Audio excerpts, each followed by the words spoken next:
Bonjour Gérald, Bonjour Samuel. on vous retrouve à 11h30 pour votre émission Question de santé dans laquelle vous nous parlerez ce matin de l'ostéoporose.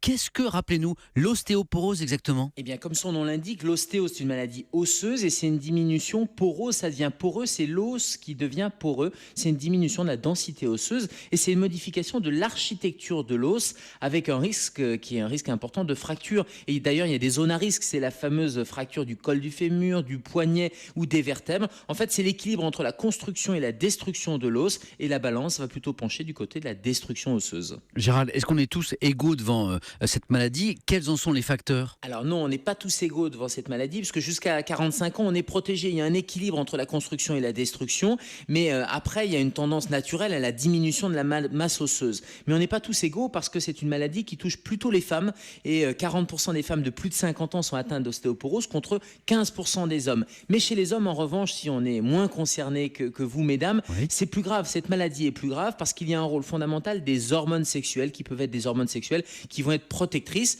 Et puis on sait qu'en fonction du capital osseux initial, de la masse osseuse initiale et de la vitamine D en particulier, on a plus ou moins de risque de faire de l'ostéoporose. Et puis il y a d'autres facteurs extérieurs, la cortisone ou certaines maladies qui peuvent être un facteur de risque. Et cette ostéoporose, comment on peut la soigner?